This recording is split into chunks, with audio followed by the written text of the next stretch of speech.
9 weeks are down. There's 9 weeks to go, and that means that it's time for the mid-season review. This is always one of my favorite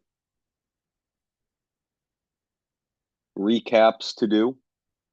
Got quite a bit planned for this one. Of course, going to be handing out the mid-season awards, and then going to do a couple of other things, including something that's brand new this year that I've never done before. So let's get into it because this is going to probably take a little while. So let's start with the mid-season awards.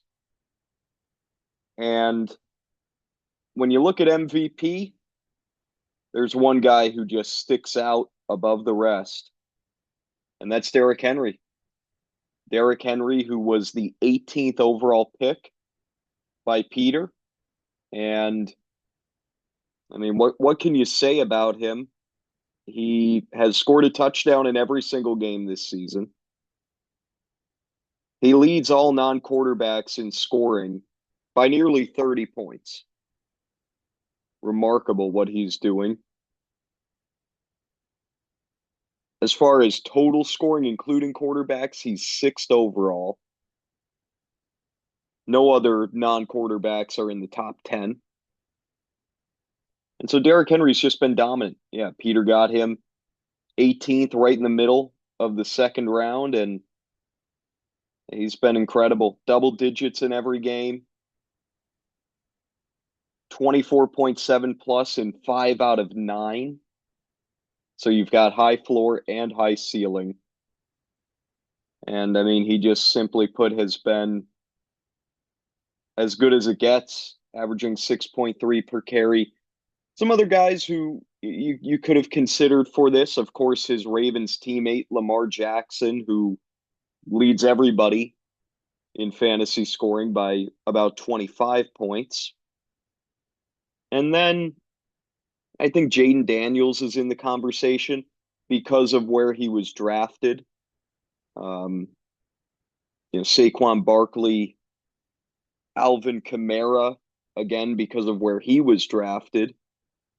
Those are, to me, that's kind of like the top 5 for fantasy MVP right now.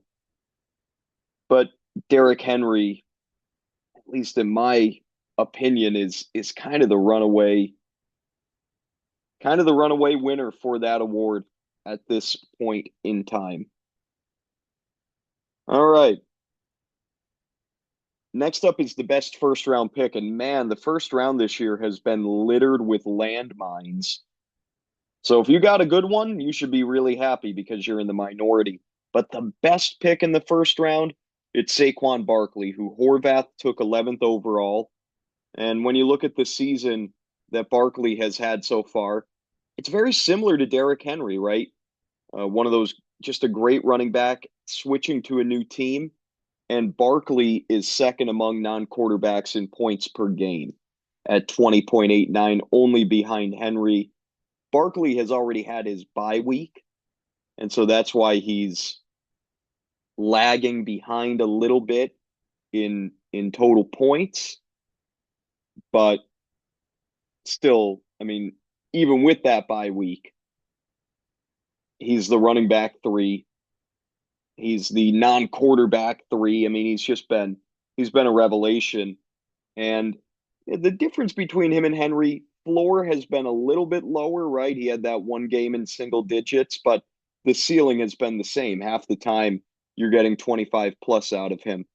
Both of them just sensational. And I mean, as good as it gets, really. Really, truly as good as it gets. And now he's been on 3 different teams this year, which is incredible. Drafted by Horvath at 11 overall, traded to Dylan. He spent 2 weeks on Dylan's team, and now he's on the best roster in the league with Nothdurft on a trade that was recently made and will be discussed a little bit later on. But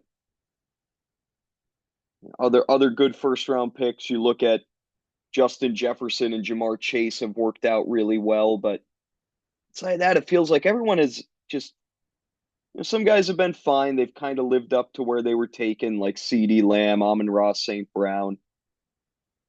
Mostly everyone else is disappointed. Kyron Williams, of course, I'm forgetting he was taken 12th because Nothdurft was between him and Garrett Wilson and ended up taking Kyron Williams 12th and Wilson 13th. So Kyron Williams, of course, has been great as a first round pick as well, but the award goes to Saquon. All right, let's move along now. Next award is biggest steal. I think there's a runaway guy here. Jaden Daniels, 113th overall. What was that? The 11th round, something like that, where I got him. Just a really 10th round league altering pick. Daniels has basically been on a points per game level the third best quarterback. Now, it doesn't reflect when you look at his points per game, but that's because he had that week where he only played one possession against Carolina. He scored 5.3. That really hurt his season average. And so it's not as accurate as it otherwise would be. If you take that out, he'd be at that 25 point per game mark, and only Lamar Jackson would be ahead of him. And Daniels, it's just been pretty sensational, right? 25 plus in 4 of his 8 full games played. Only one time where he's played the full game has he scored below 20. And to get that in the 10th round when people were taking quarterbacks early, it's been a huge advantage for my team. So Jaden Daniels, without a doubt to me, is the biggest steal. Certainly, there were some other very good picks made late in the draft. You have Jaden Reed, who's the wide receiver 6. He was taken in the 8th round. Brian Thomas, the wide receiver 9, was taken in the 9th round. Yeah, I'm just kind of scrolling here, so I might miss guys. J.K. Dobbins was taken in the 10th. So there are certainly other guys. Brock Bowers, tight end 2, was taken in the 11th round. Chuba Hubbard is another guy. Running back 7 was taken in the 12th round. There are other names that you could point to here, but Jaden Daniels' resume kind of runs away with it, at least in my opinion. So now we shift from biggest steal to something more negative, biggest bust. And I always break it into 2 categories, ineffective and injured. And in the ineffective category, I struggled with this because I kind of want to give it to Tyreek Hill. Obviously, he has played every game, but the reason I didn't give it to him was because so many of his games were impacted by Tua's injury. The only thing I'll say with Hill is we've had Tua back 2 weeks now, and it's been 10.2 and 10 flat. There was an expectation that the second Tagovailoa came back, that Tyreek Hill would just leap back into being an elite fantasy asset, and that hasn't happened. It may still happen. There's plenty of time. We're only, of course, at the halfway point of the season. But thus far, it hasn't been the case. And I think that in itself would make it realistic to give Hill that distinction. But there's someone more deserving, and that's Travis Etienne. Now, Etienne has missed a couple of games due to injury, and he's had a couple of other games impacted because of injury, but he's also been horrible when active. He has scored over 10.9 points once. He has not topped 13.3. 2 full games played in single digits. You could even call it 3 if you want to this past week, where he came back, played 72% of snaps in the first half, only saw 3 rushing attempts, and then basically didn't play in the second half. Now, by all accounts, that was not injury related. It was a coaching decision. They didn't like what they saw. They went with Bigsby. They were also trailing. And so there was some Dearness Johnson pass catching situations as well. I count it as a full game. And so that would mean it's three times in single digits and then the three times where you're hovering around 10. He's been horrible. Running back 40, averaging 7.7 per game. I mean, it's just been a disaster for a guy that was taken 15th overall and somebody who there was legitimate hope that he could finish as a top five running back this year. Where was he drafted? Third, fourth, fifth, sixth. He was drafted as the eighth running back. And like I said, he's the RB40 right now. That is a horrible, horrible bust. Little bit due to injury, but mostly due to ineffectiveness and the fact that Tank Bigsby has just been the better player in that backfield this season. Now, as far as biggest bust due to injury, it's obvious. And it's Christian McCaffrey, who was taken first overall, has not played yet. He is expected to play this week. So there's a very good chance that by the end of the year, McCaffrey is not the recipient of this. But right now, it's a no-brainer. You're the first overall pick. You haven't registered a single point through 9 weeks. Obviously, you've been the biggest bust due to injury so far this season. And that's just kind of a giveaway. There have been other guys who have been banged up and who have been impacted by injuries, notably Puka Nacua, Isaiah Pacheco, but none to the level of McCaffrey. That is for sure. So the next award is Breakout Player of the Year, and I'm going to give it to Chuba Hubbard. I think there are a few deserving recipients. I'm leaning Hubbard, who last year was the running back 27. He finished strong from weeks 12 through 18, double digits every game. He had 2 weeks of 20 plus in that period. But he was the running back 27. He averaged 10.7 points per game. And you look at him this year, and here we are, 9 weeks into the season, and Hubbard, who was the 137th overall pick this year, is the running back 7. So he's leaped 20 spots in positional ranking.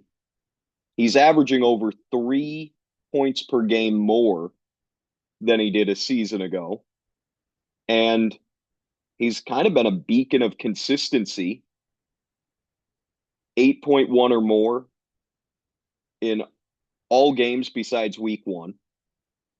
In that time, 3 games of 20 plus. So you've gotten some ceiling out of him as well. He's been great. And this was a guy who was taken in the 12th round. When I drafted him, I thought I'm going to get a good month and a half, 2 months out of him. And then we'll see. I've gotten a great 2 months out of him. And now we will see. Jonathan Brooks is expected back this week, next week, soon. And we'll see what his role becomes as the season develops. But Chuba Hubbard is the centerpiece of their offense, and he has been a very effective real-life player. So to me, he's the breakout player in fantasy football this year. Rookie of the year, we already talked about him. There's nowhere else to go but with Jaden Daniels. He's been one of the best players just in general for fantasy and easily the best rookie. The other guys in the discussion would be Brian Thomas and Malik Neighbors, but they don't come near what Daniels has done, and the consistency of Daniels puts him way over the top of those guys. Bounce back player, once again, just like with biggest bust, when I break it into ineffectiveness and injury, I always do bounce back player and comeback player. Bounce back is someone coming back from a down year ineffectiveness. Comeback player is someone coming back from injury. I dug for a bounce back player. I couldn't find one. Couldn't find a single one. Basically, everybody who disappointed last year has continued to disappoint this year. And a player who I think has a chance of maybe receiving this award by the end of the season, like T. Higgins comes to mind. But T. Higgins is kind of doing the same thing that happened to him last year, where there's some inconsistency, there's some weird injury stuff that keeps popping up, and he's just been a really frustrating guy to own the last 2 years. But if he can put together a few, a handful of really good weeks to end the year, I think Higgins could be that guy. And comeback player is another guy on Larar's team, J.K. Dobbins. This is such an easy one. J.K. Dobbins, who was the 120th overall pick by Larar. That is the very end of the 10th round. He's the running back 13. His floor has been 6.9 points. He's got 17.2 or more in 4 of his 8 games played, averaging nearly 15 per game. This a year after he played just 1 game, right? He tore his Achilles in week 1 last season, and he has come back better than ever. And it's remarkable.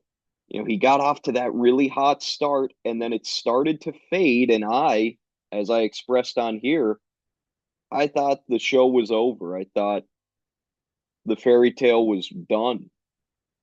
I was dead wrong. He has picked it back up. He hasn't been incredibly efficient, but he gets volume. He gets into the end zone, and he's been very, very good for fantasy football. And he's a big reason why Larar, who has that biggest bust in McCaffrey, he's a big reason why Larar has been able to keep his team alive and is in a great position now that he's getting McCaffrey back.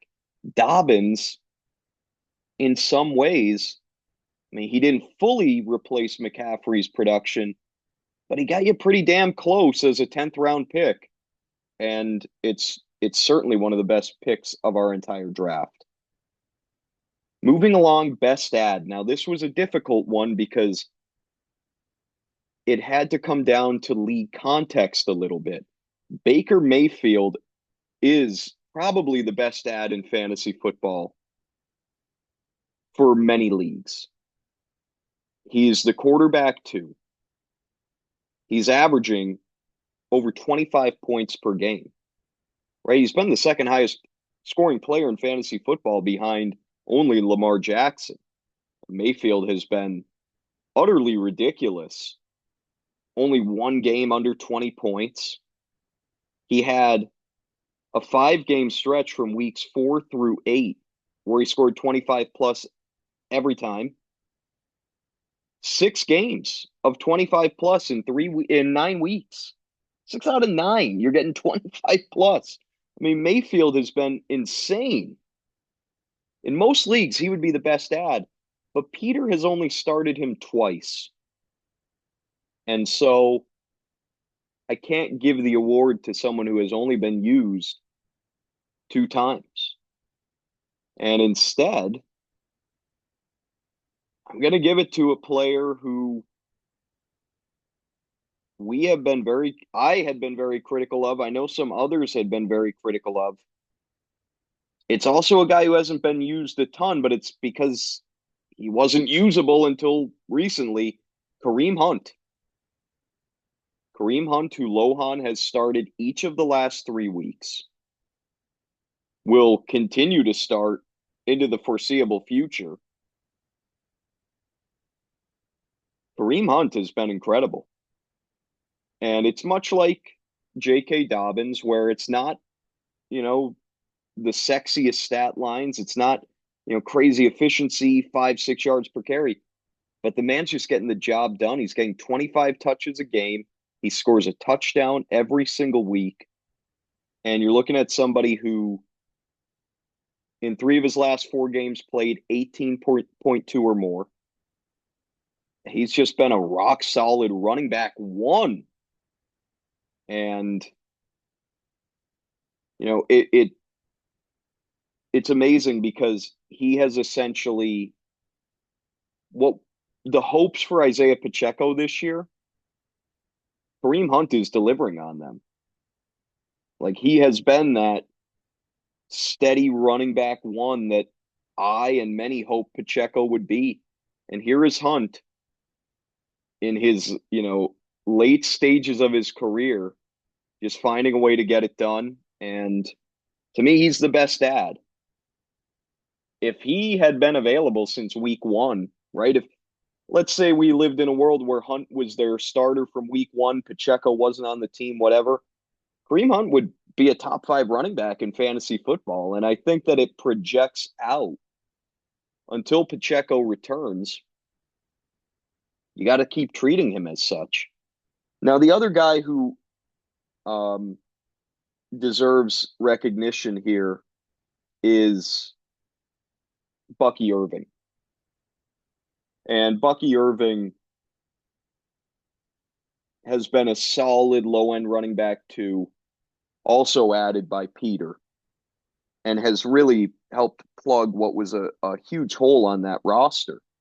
So that's another guy who deserves to be in the discussion here. And then our final award is worst drop. And funny enough, Peter is on the wrong side of this one, as well as Sam. Two teams dropped this player, and it's Tyrone Tracy, who is the running back 34, but more recently, three of his last five games since taking over the lead role in the Giants' backfield, three of his last five games, 13 and a half or more. And he does really project out as a running back two rest of season. Huge for Andrew that he's been able to pick him up because Andrew would have no running back two right now if he didn't have Tracy. Fantastic ad by him and a rough drop by both Peter and Sam. So that wraps up our midseason awards. What I'll do now is something I started doing last year, the year before, I can't remember when. Best and worst picks each round. I haven't dug super deep into this, so I might fuck up. I'll be honest. I might mess up on this because I'm kind of just picking them up as I go. Best pick in the first round, I already talked about it. It's Barkley. Worst pick to this point is obviously McCaffrey. Very simple in round one. In round two, best pick again. No brainer. Derrick Henry. Worst pick probably has to go to, there are a few contenders here. ETN, who was already talked about. Puka Nacua. Marvin Harrison has been pretty ugly. I know he ranks as the wide receiver 19, but it has not been a fun road to get there. Chris Olave has been a rough pick, but it's got to go to Isaiah Pacheco, who, because of his injury, is the running back 61 on the season. And I took him a slot in front of Derrick Henry. And so that's pretty brutal right there. You had the running back 61 going a spot in front of the running back one. That needs to be considered the worst pick of the second round. Third round best pick, it's Kamara, without a doubt right now, the running back two on the season. I will say if Nico Collins were healthy all year, it very possibly would be him. He still leads all wide receivers in points per game at 18.1. So Kamara or Collins. As far as worst pick of round number three, it's definitely Mahomes. Um, you know, you look at Pittman, he's been disappointing for sure. He's the wide receiver 53. But with Mahomes, when you take a quarterback in the third round, you need them to be really, really damn good. He's the quarterback 17 right now. And this last week was the first time that he scored over 21 points all year. He's got, what do we have here? 6 weeks, 6 out of 8 games played, under 19. A few weeks where he's hovering around 15. Just, it hasn't been good. It hasn't been good for fantasy, not at all. maybe he's starting to turn it around. His two best games of the season have been each of the last 2 weeks. So maybe it's starting to get going for Mahomes. But right now, just a brutal pick in round 3 by Horvath. Round 4, best pick, it's Lamar Jackson. No doubt about it. That's another one where you look at it similar to Pacheco and Henry. Horvath taking Mahomes 2 spots in front of Lamar Jackson. Man, what a mistake. You had that quarterback one right there and decided to go with somebody else at the position. Worst pick, you go a few ways here. Man, Anthony Richardson for sure is deserving. Um, you've essentially gotten one good game out of him. So that's a brutal pick right there. Couple of injury related rough picks. Brandon Ayuk. Jalen Waddle is a mixture of injury of Tua as well as his own ineffectiveness. Jalen Waddle, he's a wide receiver 68. So any of those guys, and also Sam Laporta, right? You take a tight end, you need them to deliver, and you've gotten 2 weeks in double digits out of them. Tight end 15. Ultimately not going to go with Laporta because he's at least been usable. I think it needs to go to Anthony Richardson again. When you take a quarterback there in those early rounds, they need to work out. You've gotten one good week out of the guy, and he's basically been unstartable outside of that. 5th round. Oh, there's an easy worst pick that just popped out for me. Let's take a look at best pick. And man, early on, it was looking like Malik Neighbors for sure. That's not who we're going to go with. It's a kind of a 3-way tie of 3 veteran running backs. This is kind of a cool situation here that I'm noticing. James Conner, Aaron Jones, and David Montgomery. How about all 3 of them going in a 5-pick stretch? And how about all 3 of them being ranked from running back? Where's Montgomery here? Running back 14 for Conner, Montgomery running back 16, Jones running back 18. They're all averaging about 13, 14 points per game. Those 3 guys who all fit the same mold in so many ways are the best pick of the 5th round, the best picks. I also think Trey McBride deserves some credit too. He's been the 3rd best tight end in fantasy football, and he was taken among a couple of guys who disappointed. So McBride has turned out to be a really good pick in that range too. There is an easy worst pick here, and it is a guy who I really hit on being out on this guy, and it's Zamir White. Running back 65. No weeks above 7 points. He just scored 7 points this past week, and that was with a touchdown. 6 carries for 10 yards and a touchdown.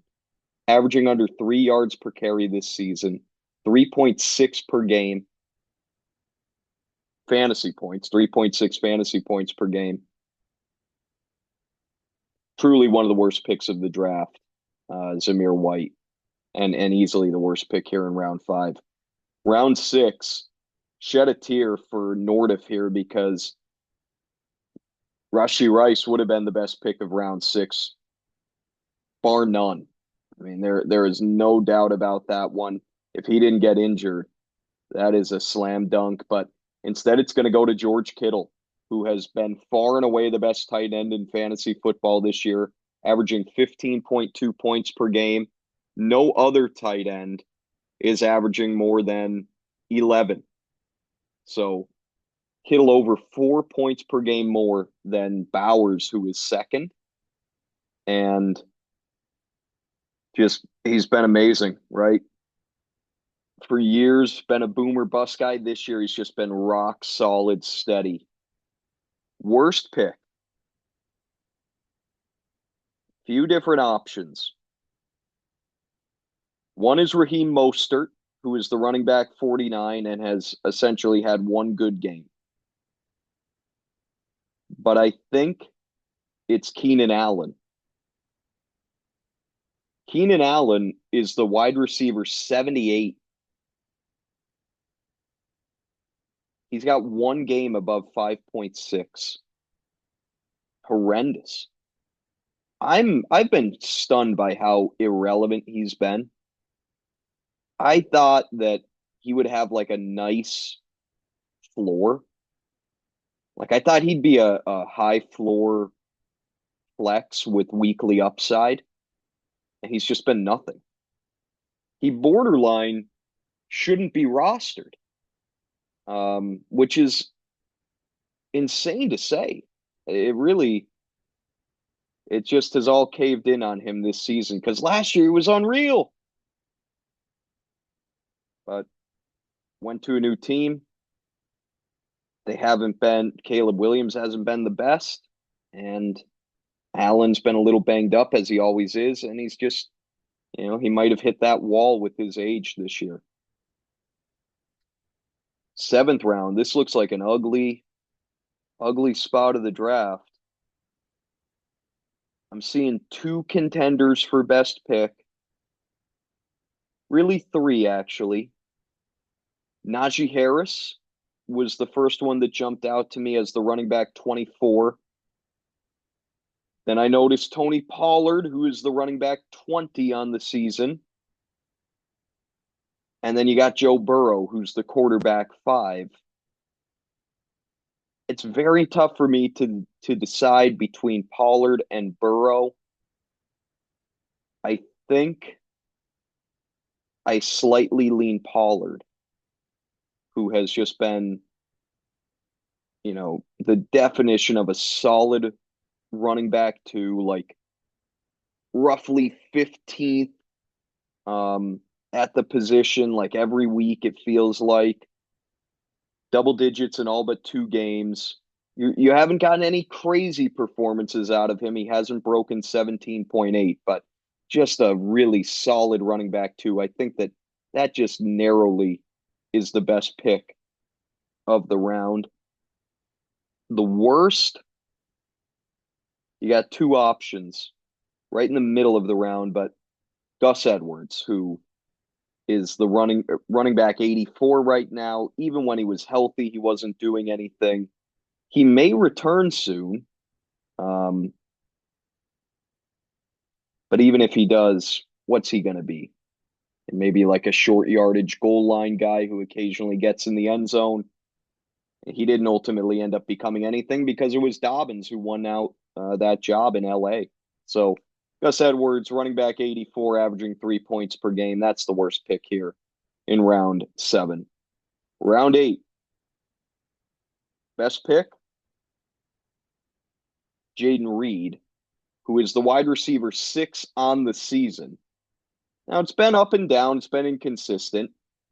4 out of 9 games played, you've gotten single digits out of him. Couple of boom games and then 3 games where he was fine. So wide receiver 6 feels a little disingenuous. He hasn't quite been that good, but he's been a solid wide receiver too. You just wish it was more consistent than it has been. Chase Brown has worked out really nicely. He's up to the running back 19 after a slow start when Moss was the lead back. Since Brown kind of has taken over, 5 of the last 6 games in double digits, 2 times 20 plus in that time as well. And then, hey, a guy who might come on in the back half of the year, you got to look at DeAndre Hopkins, who just went off on Monday night. We'll see if he continues to have that type of role in the Chiefs passing game. But by year's end, we might be looking at Hopkins as one of the best picks of the draft as well. David Njoku, another 8th round pick. That's another guy who has been coming on of late and may continue to as the season draws to its conclusion. Worst pick here in round 8, I guess it's Jonathan Brooks, who hasn't touched the field. He hasn't seen any action, and we don't really know if he's going to. So and we don't know. I'll correct what I said. he's probably going to play. We just don't know what his role is going to be, if it's ever going to amount to anything noteworthy. To this point, I think Brooks certainly has to be considered the worst pick of the eighth round. Then we'll just look at rounds 9 through 12 as a group. Best pick in that set of rounds is Jaden Daniels in the 10th round, of course. Some other guys that went in this area, mentioned a few before. Brian Thomas went in the 9th. Who else do we have? J.K. Dobbins in the 10th was a fantastic pick. Brock Bowers in the 11th round. Rico Dowdle in the 11th round. He has ended up being quite a nice value. Chuba Hubbard in the 12th. Tyrone Tracy went in the 12th, as did Jordan Mason. That was 3 straight picks. Hubbard, Tracy, and Mason. All of them have worked out quite nicely. Mason, of course, his value might have reached its, he may have bottomed out at this point, but he did enough, right? As a 12th round pick, you got what you wanted out of him. And then rounds 13 through 15, see if there's anything that jumps off the page to me. Rashid Shaheed in the 14th round was well on his way to being a fantastic pick. A shame for Andrew that he went out for the year.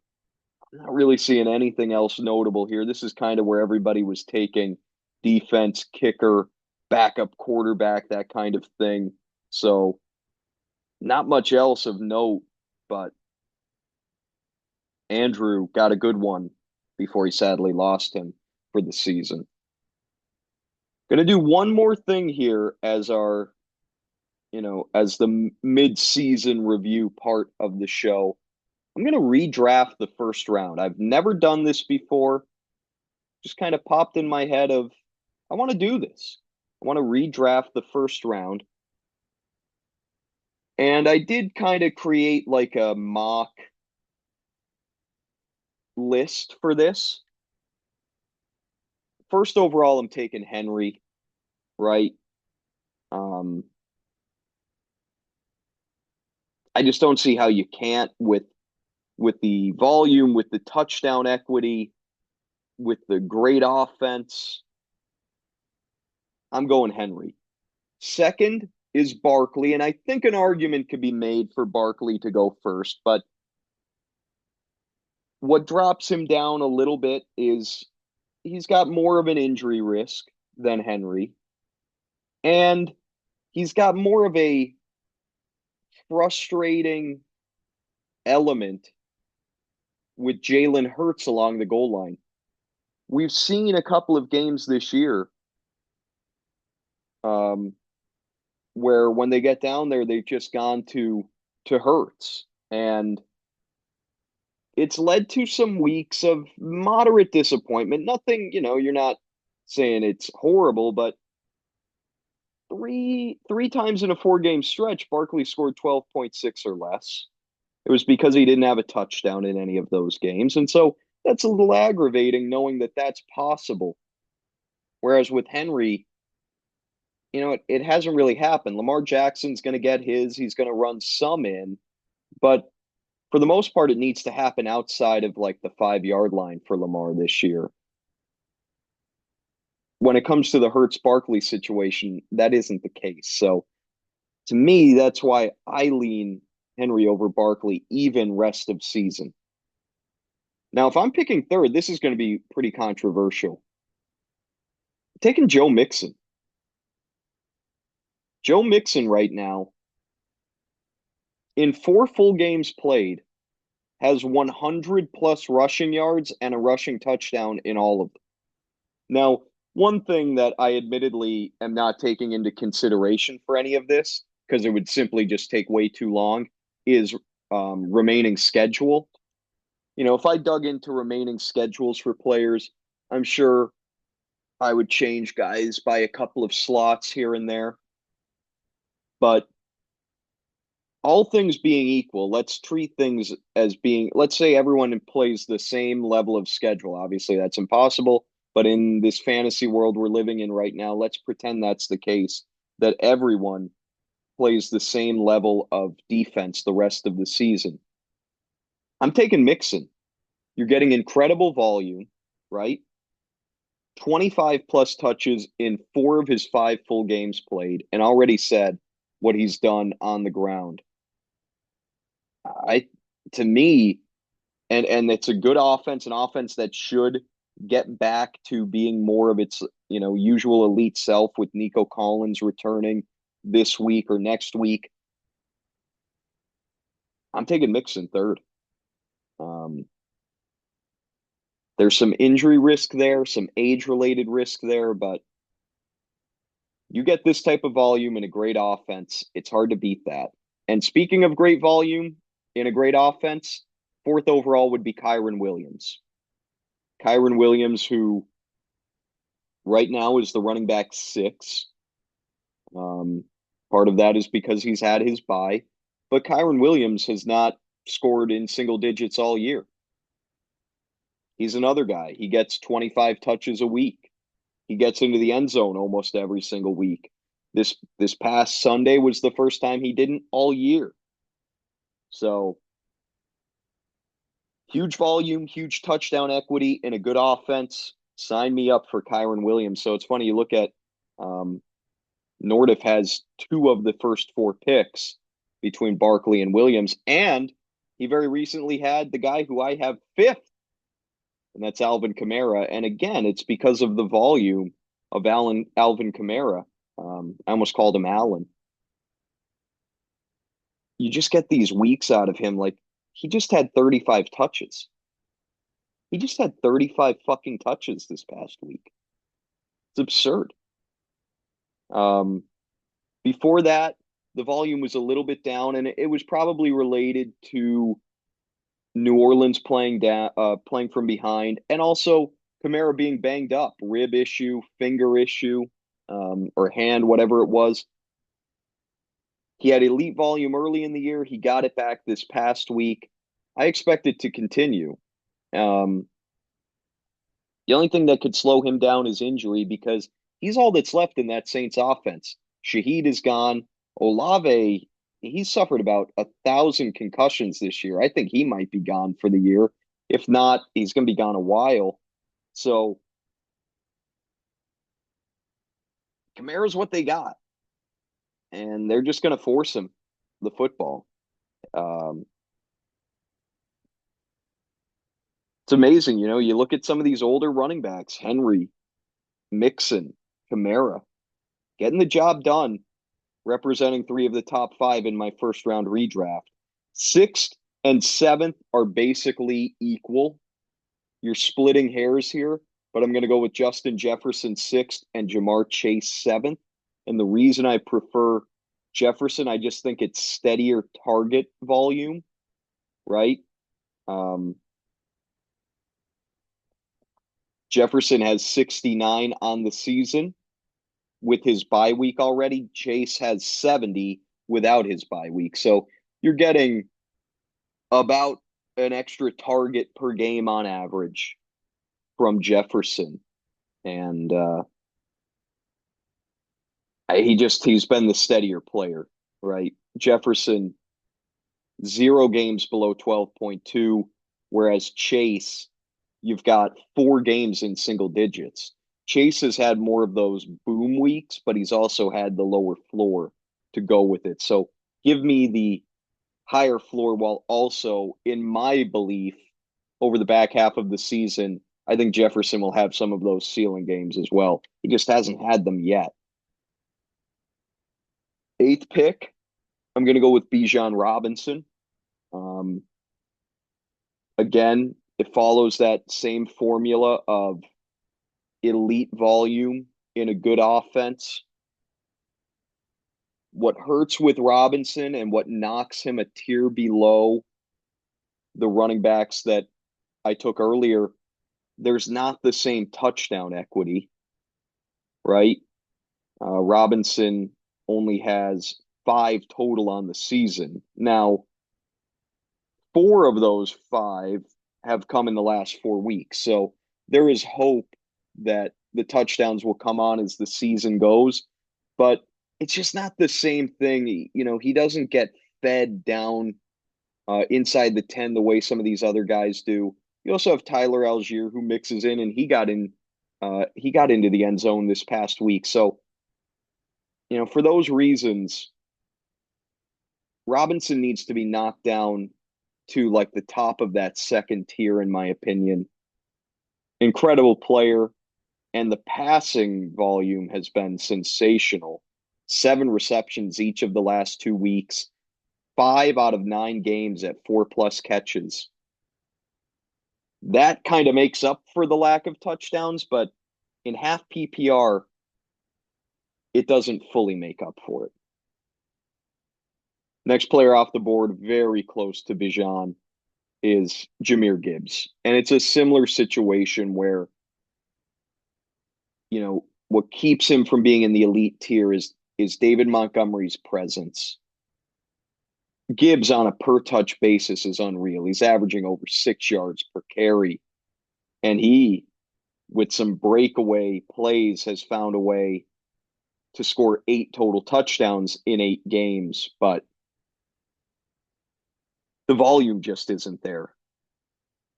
He kind of hovers around 15 touches per game, and that's what keeps him a notch below, in my estimation. So we've reached now the 10th overall slot, and this is where I'd be willing to take the chance on Christian McCaffrey. Some would probably say there are enough good players that I wouldn't touch him in the first round. I think that's fair. But we know what McCaffrey can be when he plays. When healthy, he has been the top player in fantasy football for years. There's high re-injury risk with the injury that he is dealing with. But if you could tell me right now that McCaffrey is going to play the rest of the season, I mean, obviously he would be mixed in. I think he'd probably go third behind Henry and Barkley if you knew for a fact that he was going to be on the field the rest of the year. But, as things stand today, there are concerns about re-injury risk, and there are some concerns about role too. Is he going to get the type of volume he has seen in the past? I would have expect not, at least not early on when he comes back, but we'll see. This week will tell us so much about where McCaffrey is at. 2 more receivers to round things out. At 11th, I'm going with Nico Collins.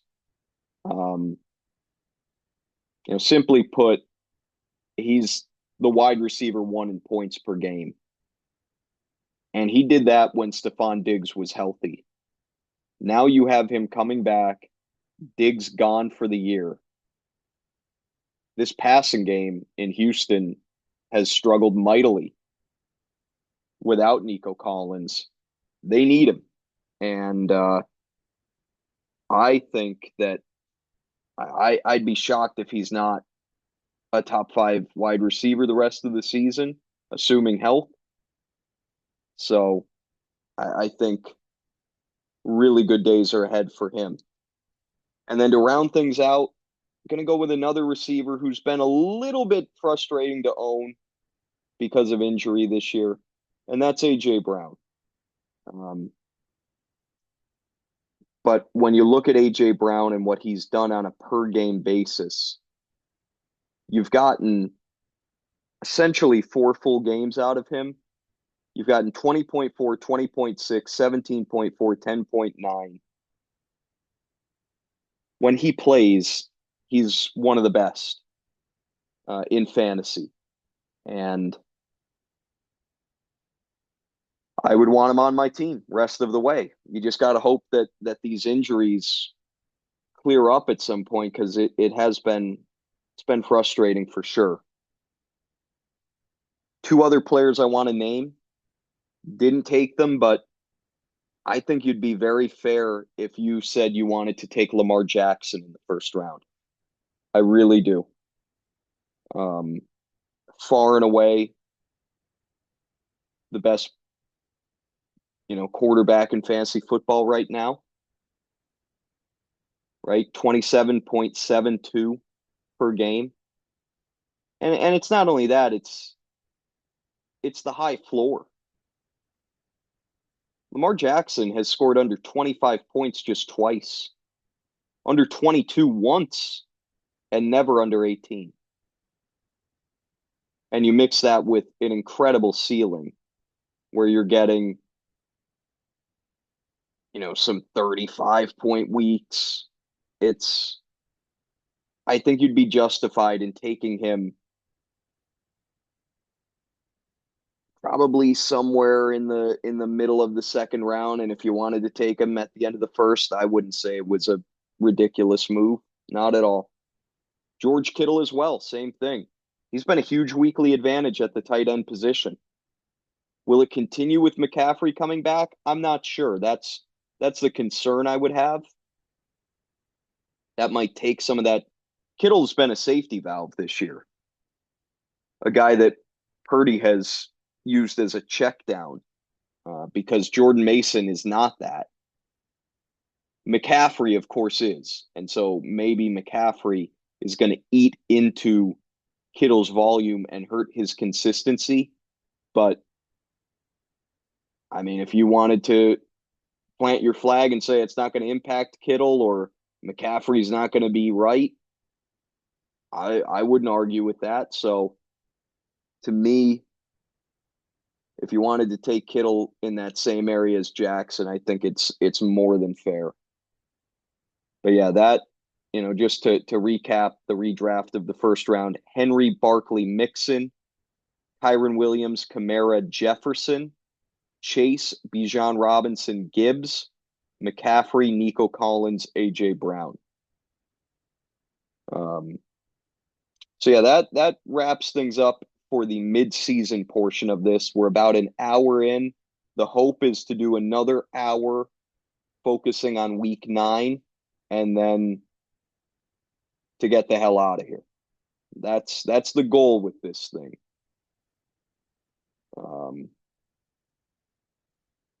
So yeah, we'll shift to the matchups now. Can I think I forgot to do week 9 headline. Can I think of one in my head right now? I don't know. Nothing's coming to me, to be quite frank. My computer is also taking just the longest amount of time possible to load per usual. I put so much strain on this poor machine. Thing probably hates me. It should hate me. Yeah, nothing's coming to me for week 9 headline, so fuck it, we're not doing it. Do it live. Do it live. Bill O'Reilly, that scumbag. All right. Where shall we start? Honestly, this was an interesting week. I think we'll just start with the highest scoring team and one of the hottest teams in the league in general. And that's Larar, who defeated Dylan 138.11 to 106.11. And exactly both of them scoring in the same decimals. That was borderline incoherent, what I just said. 22 points separated these two teams. How about I put it that way? When you're trying to form sentences at 4 in the morning, sometimes you sound like an idiot. That's the risk I take doing this at this time. But I do this for you. I do this for all of you. I am a selfless guy. Never forget that. Anyway, after I've patted myself on the back enough, let's get back to what matters. Larar, 4 straight weeks now, 115 or more. 3 of those weeks, 123 plus. It's a red hot team. And it's a red hot team that's getting its best player back for the stretch run. You don't want to face Larar right now, let me tell you. Matchup MVP.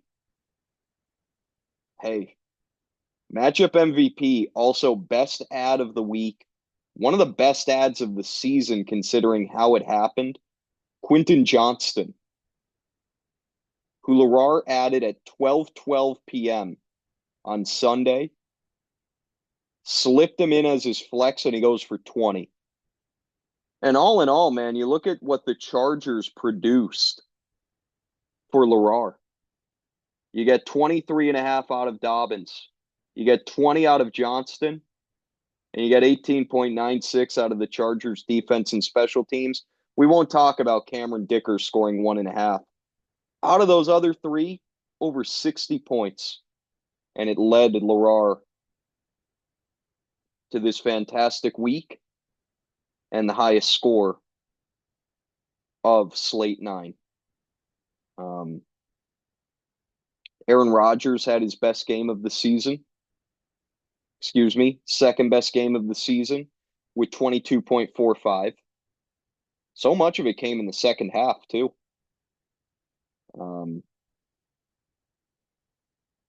He is what he is, quarterback 13.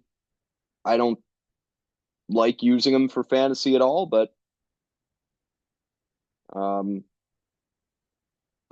is continuing to stick with him, and it hasn't been awful lately. It's been all right. Joe Mixon, another great game. We already talked about Joe. What a season he's having. It's funny when you score 16.6 and that feels disappointing. That's how good he's been. Dobbins, great. Johnston, great. Travis Kelce, he had a career high, a regular season career high, 14 receptions. He only ended up with 15 fantasy points because it was 14 for 100. How about the last 2 weeks for Kelce? 24 catches. Absolutely crazy. 28 targets in those 2 games combined. He's back as an elite tight end 1 right now. I think, you hate that the floor is still a little bit low, as evidenced by week 7 when he had 3.7. But you're talking about now 4 of his last 5 games in double digits. I believe that's since the Rice injury. He's done that. So since Rice went down, Kelce's back to being one of the best tight end options in all of fantasy football. Jacoby Myers had a strong game, 14 and a half. And Jacoby Myers, since that Devontae Adams trade, back-to-back games, 14 plus. Looks like he might just be a solid wide receiver 2, high-end flex rest of season. And Larar needs that because his wide receiver group is certainly lacking, with Keenan Allen being washed and Stephon Diggs being done, dead. So yeah, hell of a week for Larar, and he improves to 11-7 on the season. Dylan loses here. He ends up 0-2. And with this 0-2 week dropping to 6-12, I think it's fair to say that Dylan's season has ended. Last year, 14-14 was the requirement to get in. This year, the current pace is that you would need to go 15-13. So, looking at those 2 records, Dylan needs to finish 8-2, 9-1 to get in. Can it happen? Yeah. Will it happen? Probably not. So I think his season's done at 6-12, but hey, until it's over, you got to keep going for it. And that's why Dylan made a big trade this week. But hey, Saquon Barkley in his final game with the team. What an era this was, a 2-3 game era for Barkley on Dylan's squad. He went out with 31.4, 30 touches, 2 touchdowns, nearly 200 total yards. It's just as good as it gets. What Barkley did on Sunday, he had that highlight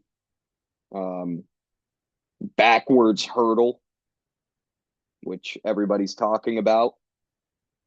And, that accounted for roughly 30% of Dylan's team total. So just amazing stuff out of him. Tank Dell got into the end zone again. That's not true. False.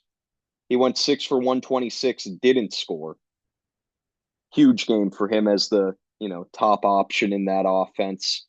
And Here he is. Three of his last four games played, double digits. We'll see what happens to him when Nico Collins comes back, but things are trending upward, and he, even with Collins returning, will still be the number two passing target for Stroud. Devontae Adams had a good game, had a late touchdown, his first as a member of the Jets. 18.6 out of old Devontae. And maybe him and Rodgers are going to start hitting their stride. The rest of it didn't go so great for Dylan. Not much out of defense and kicker. Will Reichard got injured during that Sunday night game, missed two field goals as a result, and has since been placed on injured reserve. So that's tough.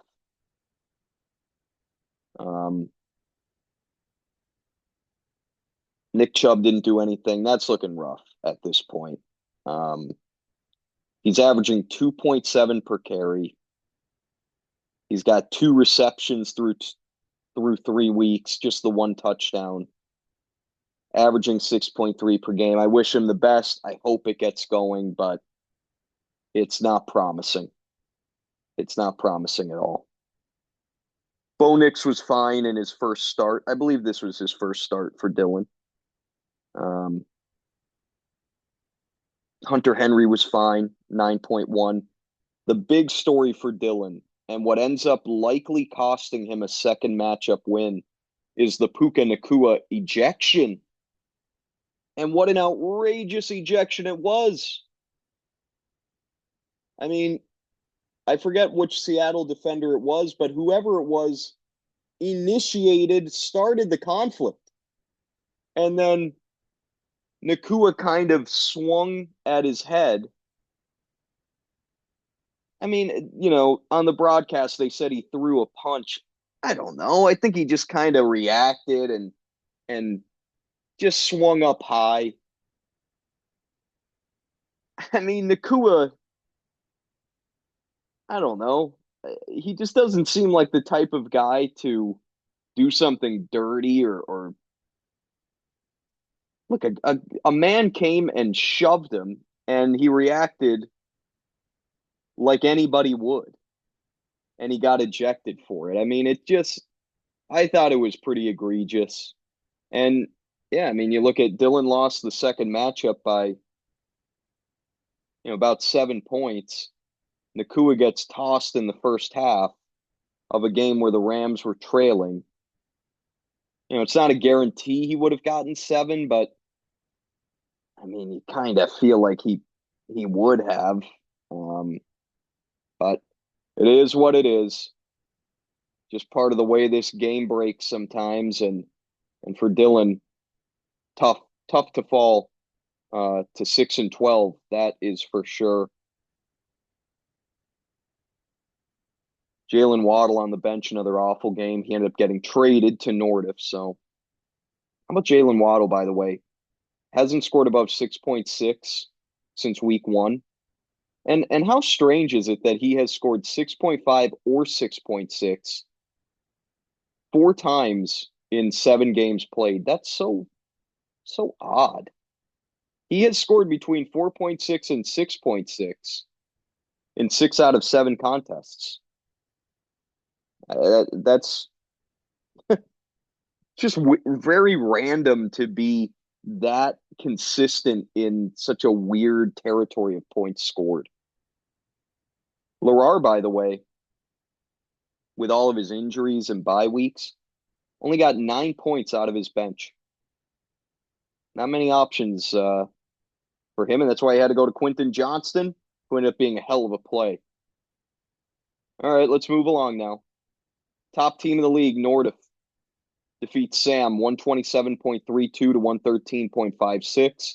And for Nothdurft, the matchup MVP is Garrett Wilson, who had one of the catches of the year. Was it a catch? I don't know, but it was ruled one, and that's all that matters. Garrett Wilson, since the Adams trade, has been pretty damn good. And since his horrific start, right? First 4 weeks, he was in single digits, 3 of 4. He was under 12 in all of the 4. Since then, 3 of his last 5, 20 plus. Some huge receiving games of, 3 games, 100 plus yards. Targets have been there. Garrett Wilson suddenly, a guy who felt like a bust, is the wide receiver 3 on the season. I mean, I still am shocked by it because this offense hasn't been good. Rodgers hasn't been good. You brought in Devontae Adams. You have Breece Hall. But Garrett Wilson is just getting the job done. And ultimately, it's because he's a good player. What else is there to say? So he's been great lately. Lamar Jackson, we've said enough about him. Another big game, 26.4. Ramondre Stevenson, who was traded to Dillon.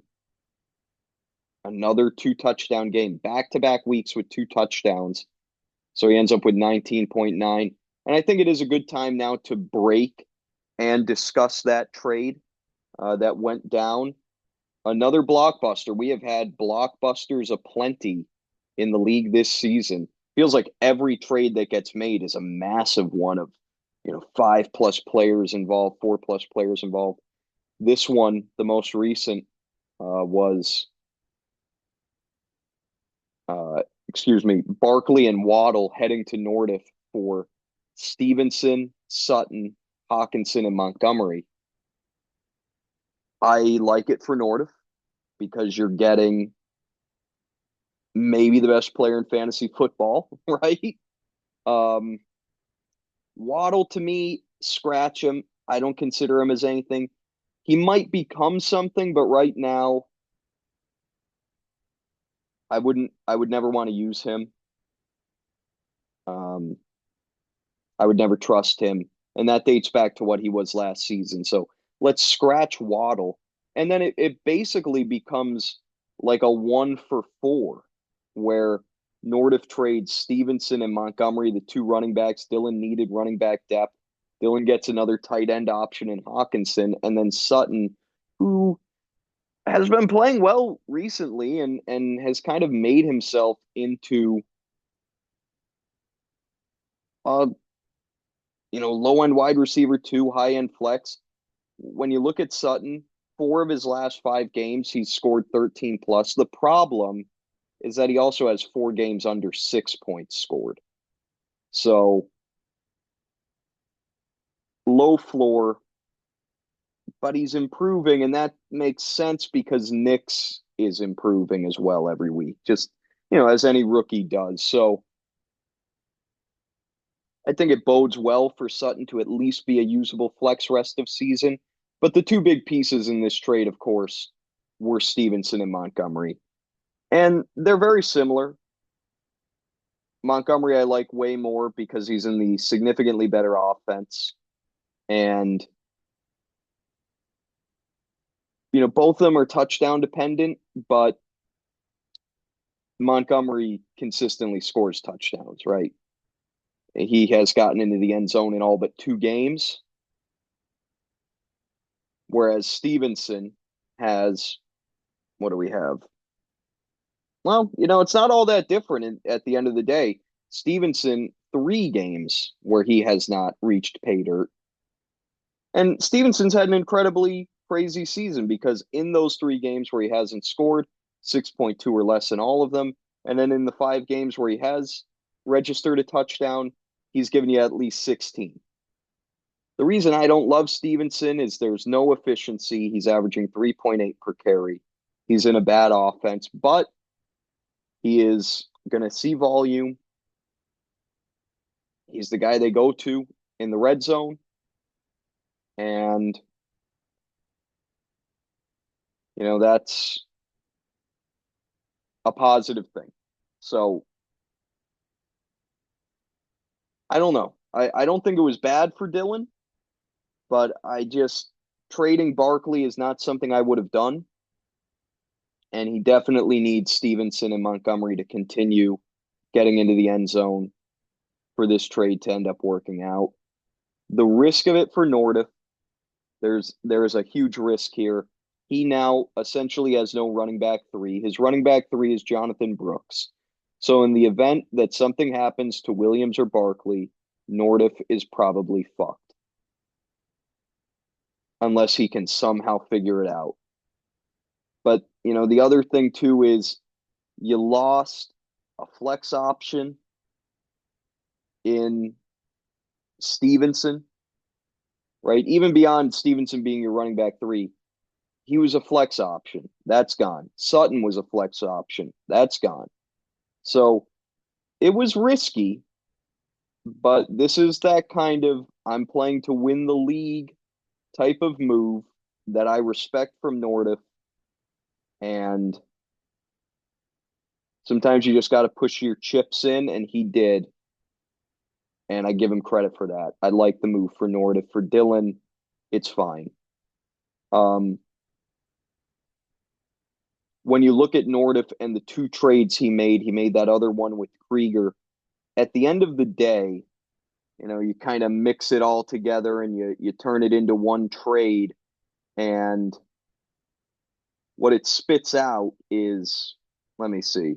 I figured this out somewhere. Maybe I'll be able to find this at some point. Man, I am a schmuck. I am a complete and utter bum. Let's see. I apologize. I apologize for this. Nothdurft, he ends up sending Kamara, Montgomery, Keon Coleman, and TJ Hawkinson for Barkley, Pickens, and Waddle. So you look at it, Kamara and Montgomery for Barkley at the running back position. I mean, that's interesting because Kamara's been elite in his own right. Is it worth giving up Montgomery? But then you get that big improvement at receiver on the surface going from Coleman to Pickens. That's big too. So I like what Nothdurft did. I think he raised the ceiling of his team through the two trades that he was able to get done. We'll finish off with Nothdurft's team now. Want to mention Cade Otton, who just continues to excel. He is up now to the tight end 3 on the year. Unreal. Last 3 games, ever since those injuries set into Evans and Godwin, the 3 games where he's been on Nothdurft's team, 14 plus in all of them. 10 plus targets, 8 plus catches, all 3 of those. He's incredible right now. There's going to be, some downturn when Evans returns, but Otton should still be the number 2 target in this offense. And Baker's playing great. They're pass first. This feels like you have, at worst, a mid-tier tight end 1 rest of season with upside to be an elite tier tight end 1. One of the best and most consequential moves of the season in our league. Josh Downs had an iffy game because Joe Flacco was horrid. Still managed 9, which is pretty impressive. 6 for 60 on 9 targets on a night where they basically couldn't throw the ball. So yeah, Nothdurft moves to 15-3. His fantastic season continues. Sam on the losing end. Sam had a good week. He ends up with a second matchup win, but he ran into Nothdurft. So it was a wasted solid week for team shit. Devon Achane. This is what you wanted out of Hill when Tua returned. You've gotten it out of Achane, who has over 50 points combined over the last 2 weeks. Pass catching insane, red zone involvement insane, and he's getting his rushing efficiency back as well, averaging over 5 yards per carry in 4 straight games after he started out the season pretty weak in that department. So Achane, elite.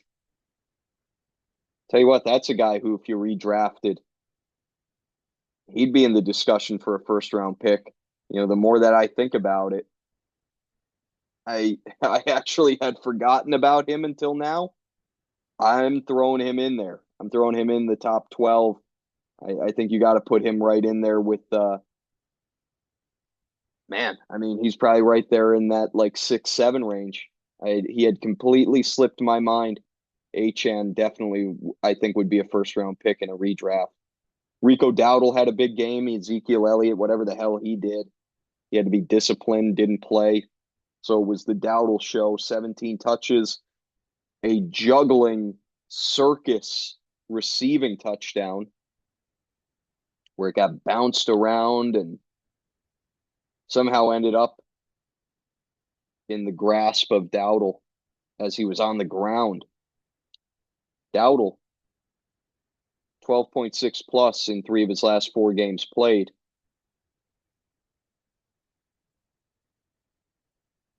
Kirk Cousins was solid, 20 points.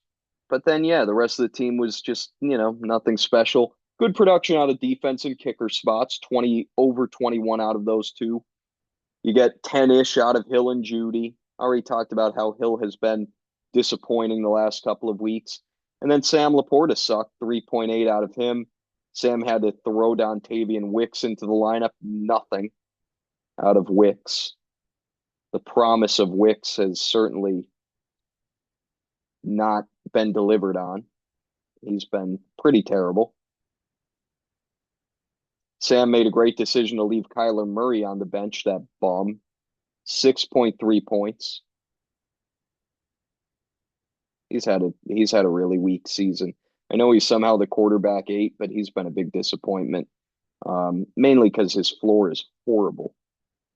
4 games under 16. Yeah, you've had 5 good games.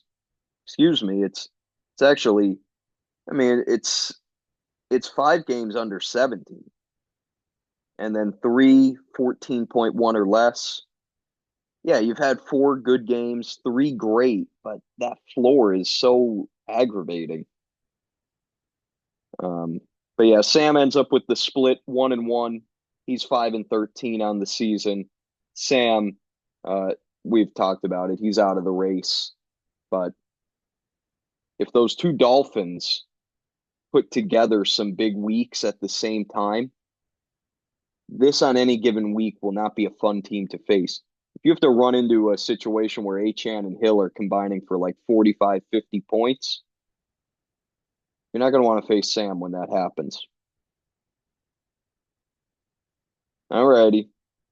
Let's move to one of the, well, truly the most, there were 2 very competitive matchups, but we're going to go to the better of the 2 competitive matchups, and that's Mecca defeating me 112.9 to 107.39. This thing was back and forth all throughout the week, and it ends up in Mecca's column. And this was a massive one. This was one of the, we've seen this happen a few times over the last 2 years where the 6th and 7th scoring teams in a week meet in, for a matchup. So you end up, someone's going to go 2-0, someone's going to go 0-2. So just massive swings when this happens. And it, like I said, it's happened a few times since we moved to this 2 matchup system. But the matchup, and to me, the weekly MVP is Chase Brown, 24.2 points.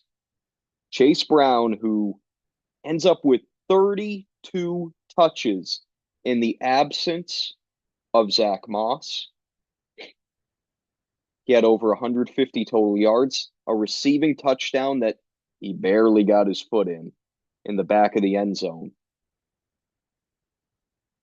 Just monstrous timing for Mecca to get Brown. And I mean, this has been the hope for Mecca all year with his 0 running back strategy. Can I get one of these guys to establish themselves as a weekly, just reliable running back? Chase Brown has become that. So that's a big deal for this team. And we'll see what the Khalil Herbert acquisition means. But until, his role is solidified, Chase Brown should be pretty good.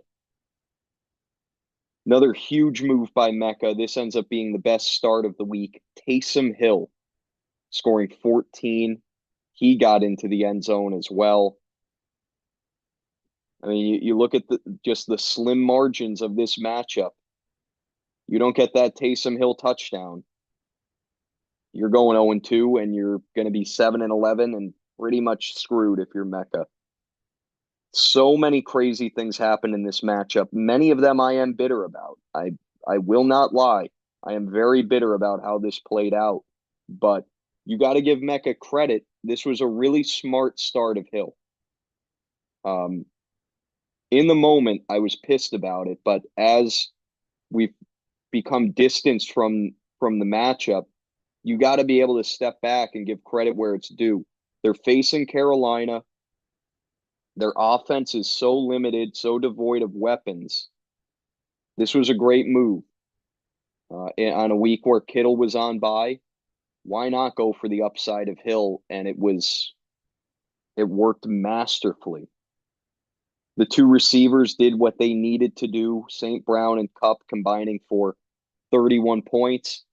Would you have loved one of them to go off? Sure, but they gave you, this is what they do. High floor stuff out of both of these guys.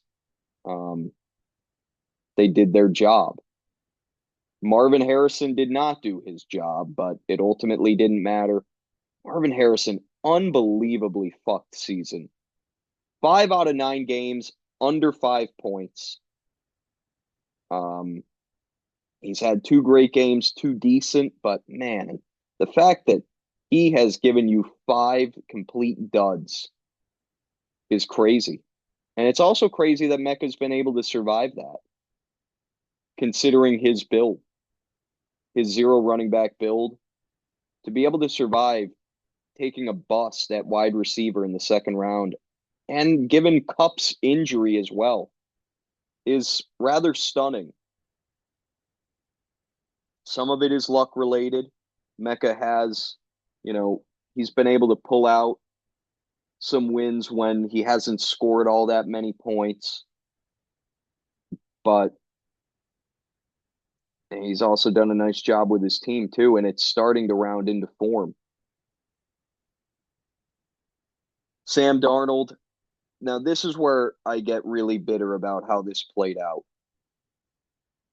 With 3 minutes left in the Colts-Vikings Sunday night game,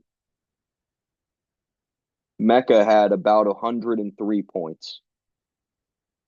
The Vikings were a first down away from ending the game. 1 first down. And on second down, Kevin O'Connell goes with a genius play call of a play action pass that led to, I think, Josh Oliver, one of their tight ends, getting wide open. Darnold hits him for a touchdown and sealed the game for Minnesota that way. That put them up by 2 possessions at that point. So that was a brutal break for me because, again, if they just run the ball, get a first down, the game's over. Mecca's going to leave the week with 103 points. I'm going to end up winning. Instead, he got that touchdown, which got him 5 points. It was about a 20-yard pass. And then a few plays later, Joe Flacco heaves one down the field. It draws a pass interference call. And the Colts, who were down 11 at the time, trot out Matt Gay for a 54-yard field goal. Matt Gay, who had missed one from 50-plus earlier in the night. I knew he'd make it. I told my father, I said, don't worry, Matt Gay will make this because it means nothing. Matt Gay, who has been horrific for the Colts the last 2 seasons, I said, don't you worry. Matt Gay will be automatic with this kick that means absolutely nothing. He can't come through for you in the big spots, as evidenced, earlier in that night when he had a chance to put them up 10-0. Couldn't come through in that spot from about the same distance. Nope, but he sure nailed it with, a minute left in an 11-point game. So hats off to Matt Gay for making that all-important kick and allowing the Colts to lose by just 8 instead of 11. So good job by Matt Gay. And with those 2 things combined, Mecca ends up getting about 10 points. And that was the difference in the matchup. So that, yes, was not happy. I was really heated because it turned essentially like a certain 2-0 week into a coin flip going into Monday night, and then I didn't end up pulling it out. So, but hey, I don't want to end talking about Mecca's team on that sarcastic, hateful tone. This was big for Mecca. He had a good week. He made some nice managerial decisions, and ultimately, he's right back in it now. He's 9-9. He's a game out of the playoffs. It's big. And Mecca also has Cedric Tillman looming on his bench now, who in the post Deshaun Watson world has scored 14.1 or more and is averaging 10 targets per game over his last three. Something to watch. Cedric Tillman is turning into like a low-end wide receiver one with Jameis Winston at the helm. We shift to my team now, and yes, just a really tough 0-2 week. One of the most infuriating plays I've ever experienced ends up costing me 2 wins, and it was Kyler Murray. Not This was an infuriating sequence in the Cardinals game. James Conner, great run, multiple broken tackles. He ends up going airborne and lands awkwardly out at the 1. Shaken up a little bit, has to come off the field with the ball at the 1 yard line. Conner felt, again, just a little bit short of getting into the end zone for me. He has to come off the field. You're thinking, God damn it. They're going to run it in with Trey Benson. No. What do? They go play action. Beautiful play. Trey McBride is wide open in the end zone. And Kyler Murray, who's looking that way, obviously the play was designed for this. They got exactly what they wanted. Murray is staring in that direction, and he just doesn't throw the ball. McBride, with nobody within 5 yards of him, Murray decides, I'm not going to throw the ball. I'm just going to hold on to it. I don't know why I'm doing that, but I'm just going to hold on to the football because that's what I do. Then he dances around a little bit, tries to keep the play alive. He loves dancing around when he doesn't need to, keeps the play alive for no good reason. McBride, after a couple of seconds, is still wide open now in the back corner of the end zone. And what does Kyler Murray do? He fucking airmails one. 2 opportunities for a layup touchdown pass to Trey McBride, and this bum throws one into the crowd. Absolutely sickening. So not only did I lose out on the 1 yard opportunity with Conner, I lost out on that from McBride, and that ends up fucking costing me 2 wins. I'd be 13-5 right now. Instead, I'm 11-7 and 2 games ahead of teams out of the playoff race. I could conceivably miss the playoffs. Some of you might be rolling your eyes. There's a path with the way that buys are lined up for me the rest of the way. There's a path for me to miss the postseason. And if I do, that will be the play that cost me my season. It drove me insane. I had the misfortune of watching it live, and it drove me insane. And for it to end up being the difference is truly sickening. But I've gotten that out of my system now. And now we move on to analyzing how this week went. Chuba Hubbard was great. He ran it in 2 times. 20.2 points, hell of a job by him. Bijan Robinson, another big game. Bijan is up to the running back 4 on the year, 18 plus 4 straight games. He didn't even need a touchdown in this one because of what he did as a receiver. He ended up with, about 150 total yards as well. He's just been so damn good the last month. Trey McBride ended up with 11.2 because they forced him. They forced a touchdown to him earlier in the game because he's been so screwed all year by shit like what happened later on. I mean, he has been wide open in the end zone. You wouldn't believe how many times. And Murray just misses him constantly. It's the reason this guy doesn't have a receiving score, despite having 45 receptions.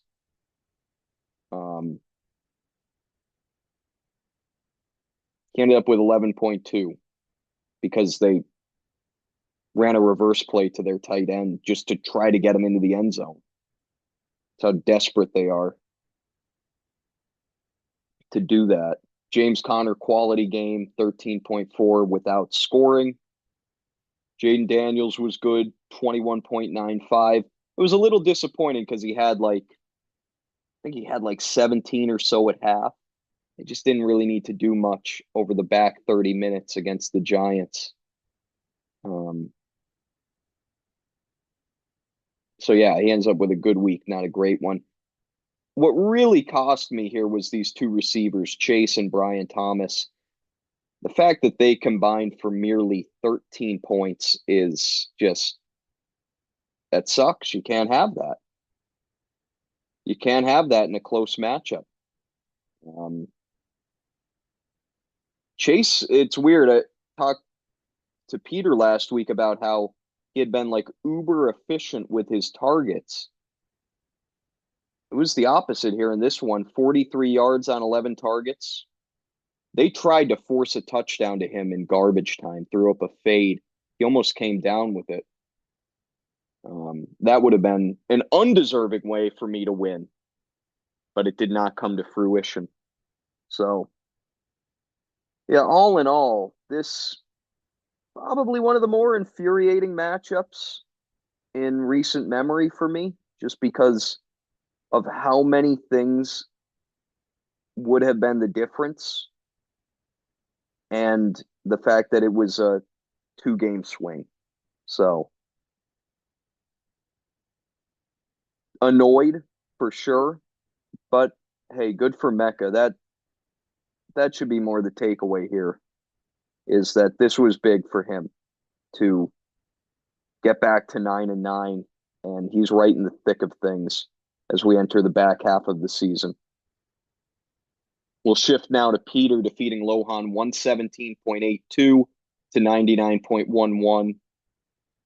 Peter now 12-6. He holds the second bye, and matchup MVP. Give it to Hurts with 32.2. Give it to Henry with 25.8. So, whatever you want. And it's funny. Hurts ended up with more of that efficient running game. It was another thing Peter and I talked about, was how he had just kind of become like a power runner, only short yardage. Here he had some more explosive runs, ended up 13 carries for 67 yards, touchdown on the ground, had a bomb touchdown pass as well. Incredible catch by Devontae Smith. And so Hurts now very strong post-bye week, 23.9 or more all 4 games. Back-to-back weeks over 30. Great stuff from Jalen Hurts, who's rounding into form as that elite fantasy quarterback we expect him to be. Derrick Henry, we've said more than enough about him. The guy is amazing. Justin Jefferson, 18.3. It just feels like he has the same game every week.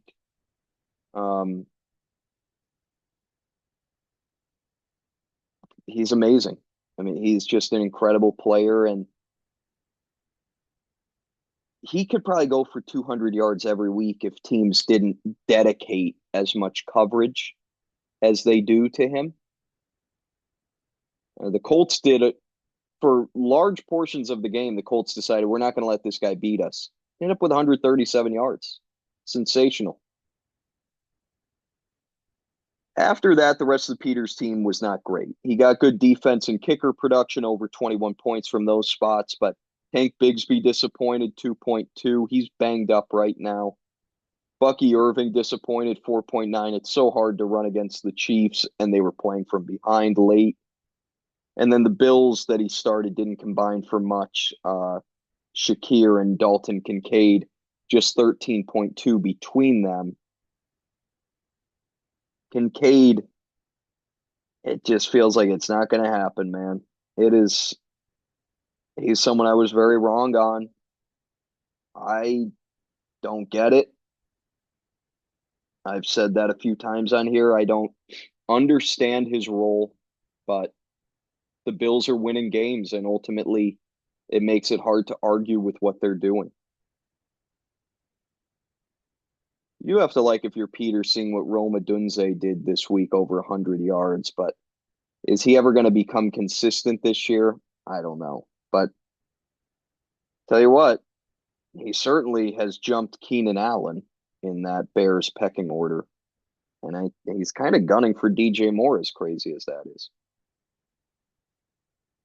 So yeah, Peter, this was big. Those studs, that three-pronged, three-headed monster of studs led him to a 2-0 week here. Lohan 0-2 final nail has been driven into that coffin. Even if he wins out, I'm not sure it would be enough. Bordering on mathematical elimination for Lohan at this point. This was fucked. And just, you really got to feel for how poorly this has gone for what is clearly a pretty good team. Injuries, just poor timing, some bad start-sit decisions. This season has had it all for Lohan. And how about in this game, or in this matchup? 3 players left mid-game with an injury. Dak, A.J. Brown, Drake London. They all leave in the middle of their games. Who knows what would have happened if all 3 stayed healthy? You needed about 19 more points if you're Lohan to go 2-0. Feels pretty conceivable. But what can you do? You know, that's just part of this game. Sometimes the luck bites you. And I want to point it out to Dylan because Dylan, he often talks about how unlucky he gets. This happens to other people too, right? This team lost 3 guys to mid-game injuries, and not, not nobodies. Like, you lost your quarterback and 2 of your top 3 players realistically. Like, Lohan got utterly screwed in this matchup. Ends up not getting much production out of those 2 receivers because they didn't play enough. You get less than 15 combined out of 2 guys who, for the season, are averaging close to 30 points per game between them. Kyle Pitts had an awful game this after he had really started to get going, right? 3 out of 4 games in double digits. He had that blow up week 8. But here you go. You go back to Kyle Pitts, 1 for 11 on 1 target. And it's weird because, again, it happened on a day where Drake London went out, but the beneficiary ended up being, well, there were 2 guys. Bijan Robinson picked up some of that pass catching, and Darnell Mooney had a massive game as well. Aaron Jones was fine. And then those 2 running backs were great. Tony Pollard, 16.9. And we've talked about Kareem Hunt, just that touchdown volume machine with his 18.2 on Monday night. But all of it was too little, too late, and all for naught as Lohan fell to 4-14 on the season. We'll see what he's able to do. Again, this is a team I wouldn't want to face, right? Like, I wouldn't want to be dealing with this quality team, especially if it's healthy down the stretch. Way better than its record indicates. 2 more matchups to get to now. And we will go to Krieger defeating Klingman 130.87 to 78.35. Matchup MVP, it's Joe Burrow, 31.65. Joe Burrow up to the quarterback 5 on the year. Looks great. 5 touchdown passes. That's his 2nd game this season with 5+ TDs. His floor's been a little low, and it's always going to be low for a pure pocket passer. You look at Burrow's season, 5 games under 20, 3 games 16.75 or worse. So low floor, but the ceiling is remarkable. 3 games 28.6 or higher, 2 where he has scored in the 30s. Those were those 2 5-touchdown games where he managed to do that, one coming this week. Talked about Kamara's absurd showing, 35 touches, and he turned it into 215 total yards. He ends up with 24 and a half PPR points on a week where he didn't find the end zone. That is very hard to do. But when you get 35 touches, it makes it possible. No other standout performances from Krieger's team, but everyone else was just solid. Josh Jacobs, 11.8. Terry McLaurin, what a weird game he had. 2 catches, 19 yards, 2 touchdowns. 14.9, and you look at McLaurin, double digits each of his last 7. Not super high ceiling, but the floor is fantastic as a low-end wide receiver 1, high-end wide receiver 2 right now for McLaurin. Yeah, I mean, this one was about as fluky as it gets, but they didn't have to throw, and he still found a way to produce because Daniels really likes throwing it to him in the red zone. Rachaad White also found his way for a touchdown. Just 6 touches for White in this game. Something to monitor. That ain't good at all, and he had 11 the week before. So touches aren't there, but touchdowns are. He has 4 in the last 3 weeks. Brock Bowers scored in garbage time to salvage what was looking like a pretty bad day for him. It was looking like he was going to have his first bad game since week 4, but then he got into the end zone and ended up with 13 points on this day. But Bowers, who is a remarkable talent, just feels like he's going to keep being held back a little bit by that Raiders offense. Still definitely a top 5 tight end rest of season, I would think. It was a good week for Krieger and a very important 2-0 showing that got him to 10-8, got him back into the playoff picture, and it was a win against the team that he's going to be competing with for one of those last playoff spots in Klingman. And to come away with the edge in that is a big, big deal. So with that being said, Klingman, horrendous week, 78.35. That ain't going to cut it. And Klingman is certainly trending downward right now. Back-to-back weeks of 81.28 or worse. And just like that, a team that was 9-5, a team that was looking, like it was in the top 4 of the league, right? The top 4 or so teams suddenly is not looking too hot. And when you break down why it happened, it's because nobody scored above 13.65. Now, Jordan Love he played injured in this game and he looked it against a strong Lions defense. He was not good at all. And I mean, he definitely, what he's done the last 2 weeks, he's really hampered by what he's dealing with. He's going out there and playing, but the interceptions are brutal. 10 interceptions for him in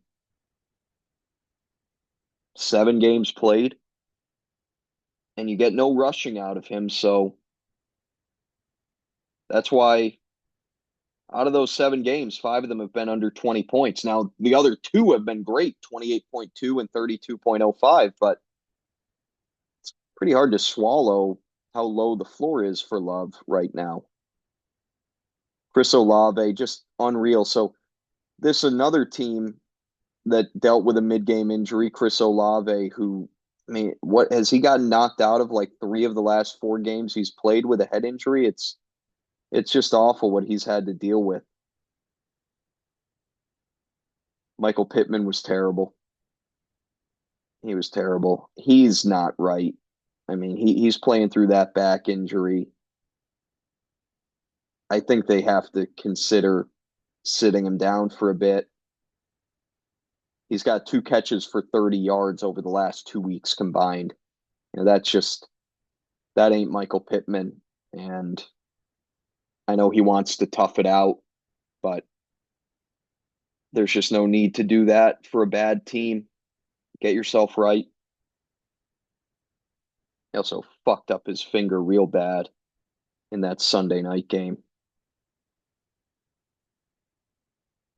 Malik Neighbors, not a guy we've talked about much recently, right? He missed those 2 games. He got off to that amazing start, then he missed 2 games, and since he's come back, 6.1, 10.6, 10.4. No touchdowns. The volume is still there, but the explosive plays aren't. He's been disappointing lately.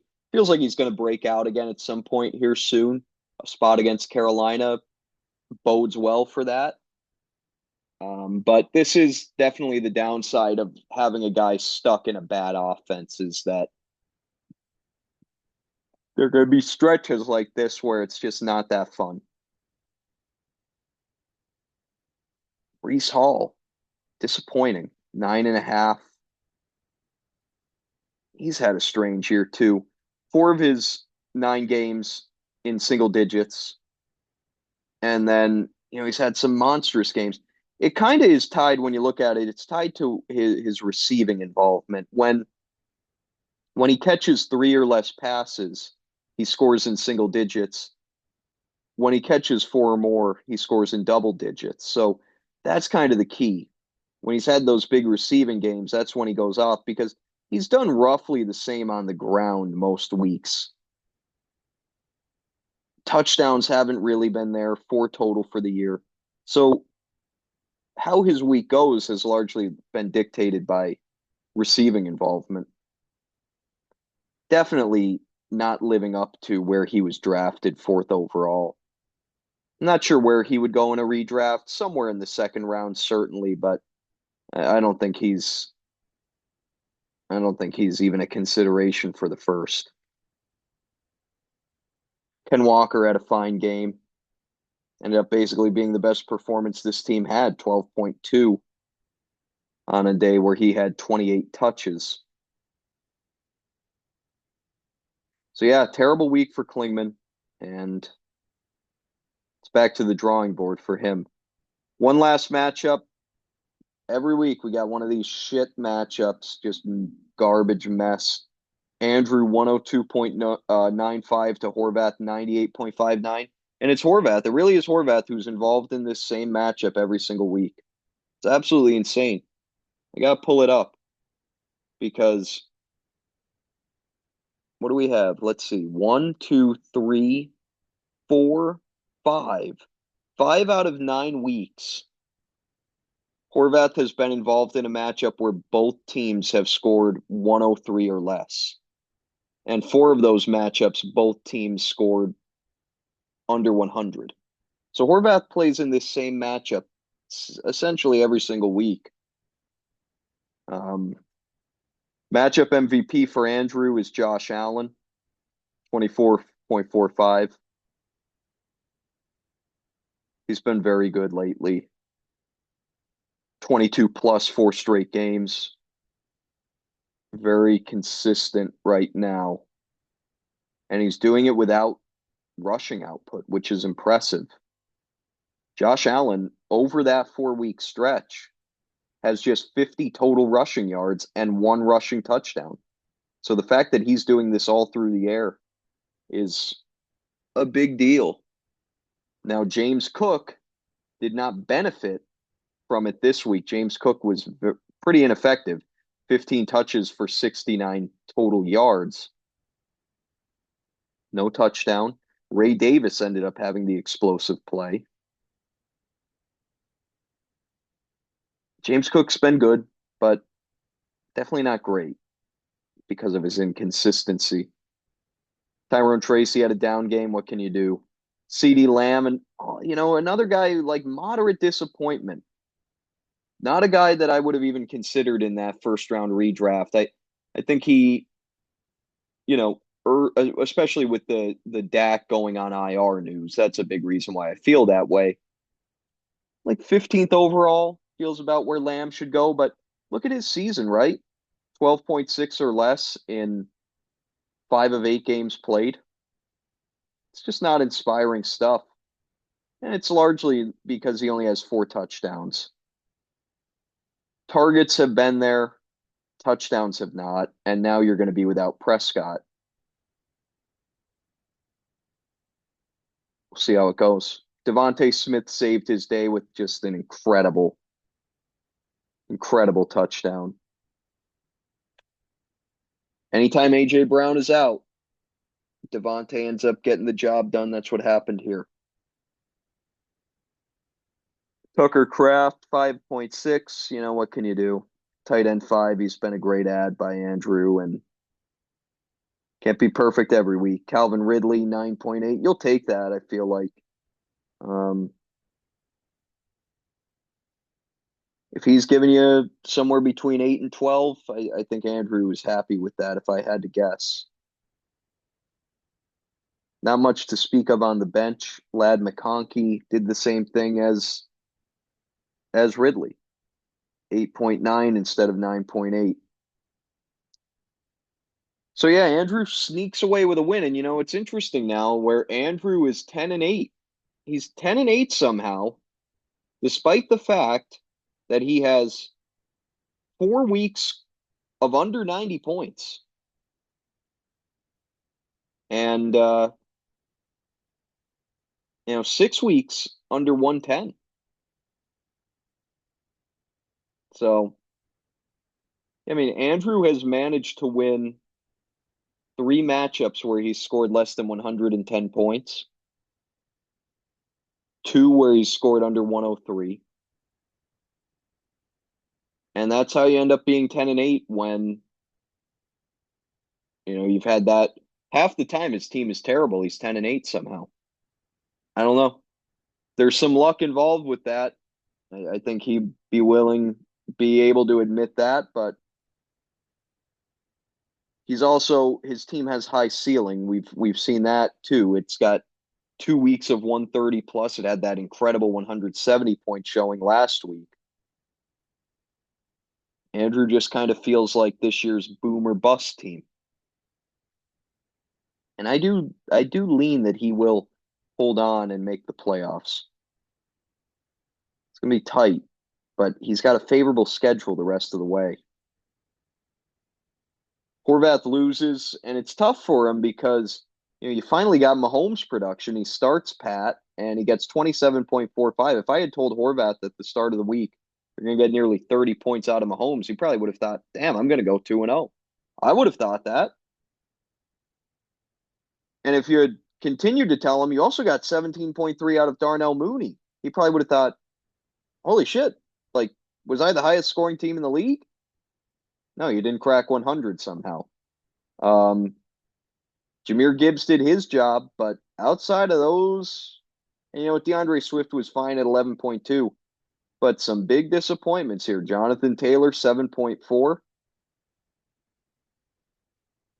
It just didn't work out.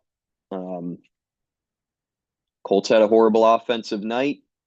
Minnesota dared them to throw the ball. They were stacking the box. Flacco and the Colts weren't able to get it done. And so it ruined Taylor's production. Some of it falls on him too. He wasn't his best self, but just bad week for him, bad week for DJ Moore, who has been pretty terrible lately.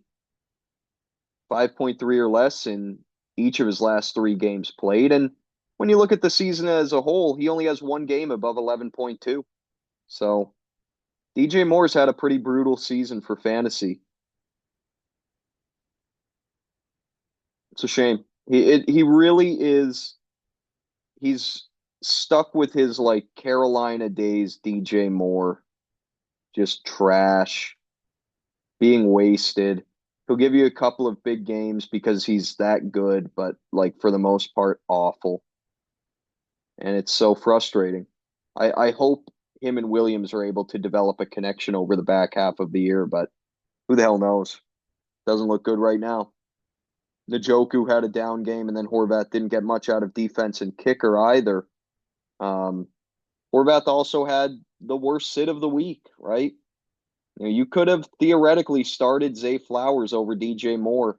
Had Horvath done that, he would have swung his 0-2 into a 2-0, and he'd be 8-10 right now, 2 games out of a playoff spot. Instead, he's 6-12. And just as I did with Dylan, I am willing to say that Horvath's season is over.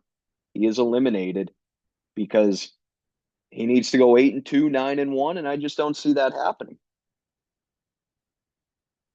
Would have been a big, big deal for him to have gone 2-0 and you lose 21.9 points.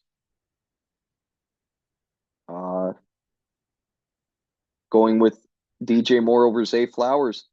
Zay Flowers, it's crazy what he's done. He's got over 100 yards receiving in 4 of his last 5 games. Now, the absurd part is that when you look outside of those games, week 7, 11 yards, week 4, 10, week 3, 20. Very boomer bust, but I don't see how you sit him right now when DJ Moore has just mostly been bust. But we'll see. See what Horvath opts to do. This was just tough. Tough to lose. Tough to lose this matchup, and falling to 6-12 is not, that ain't good news at all for Big Dave. Fab from a week ago, not much to talk about. No one went for more than 8, so we're not even going to get into it. Let's go to power rankings. Nothdurft stays at 1. There's no surprise there. I stay at 2, but it's getting precarious. Peter stays at 3. Larar stays at 4. So the top 4, and I truly do think those are the 4 best teams. They all stay in the slots they were in a week ago. Then we have some movement. Krieger jumps from 7 to 5, and I truly do think Krieger is the 5th best team in the league. Andrew stays at 6. I do not think Andrew is the 6th best team in the league, but that's where his metrics put him. Colin, I do think, is the 6th best team in the league. He drops from 5th to 7th. So Colin 7, then Mecca is 8. He leaps up a spot, and Horvath is the one who drops down. Horvath going from 8th down to 9th. The final 3 spots stay the same. From a week ago, it's Lohan, Dylan, and then Sam rounding things out. Quickly take a look at what we've got upcoming here in week 10. Only 2 weeks left of the non-divisional matchups, and obviously we're hitting crunch time. Big matchup between 2 of the best teams in the league. Nothdurft against Peter. See if Nothdurft can continue his dominance of the league. And Peter, this would be a big one to steal if he's able to do it. A matchup with huge playoff implications. Krieger against Mecca. 2 teams that are within a game of each other right now in the standings. And the current projections have that matchup being decided by just 3 points. So that could be a great one and a very important one as well. Another very good matchup between myself and Klingman. Tell you what, man, if Klingman can beat me, the dream becomes alive for me to miss the playoffs. If Klingman were to lose, if Klingman goes 0-2, he's going to be in a real tough spot. But if Klingman can take this win, man, things become very interesting within the league. We've got Larar taking on Sam. Larar should be getting McCaffrey back. We'll see what his role is in his likely first game back. Andrew against Lohan. Lohan currently is projected to win that matchup, but that's assuming that London and A.J. Brown play. If they don't, we'll see. Could become problematic. Um, Big one for Andrew, of course. Would be very tough for him to drop this. And then lastly, two 6-12 teams. So Horvath against Dylan. I declared both of these teams dead. Whoever loses this game is like completely done. Completely final nail. You're done. Whoever wins, you get to stay on life support for an additional week. But yeah, these two rivals who made that big trade with each other a couple weeks back. Of course, Dylan has sent out two of the pieces that he received, so it's not going to have as many revenge narratives as it would have had had this matchup been played last week. But still, some interesting opportunities for revenge here, and two teams fighting to cling on to the little bit of life that they still have. All right, gonna end it there. Mid-season review. Enjoyed doing it. Good luck to everybody, and we'll see you in a week. We'll see if maybe someone jumps on for this upcoming recap. These last 2 weeks have been weird. I've had to do them at weird hours on, not on the normal day. So see if maybe we could get someone on for this upcoming week. But until then, have a good weekend and good luck to your teams. Goodbye.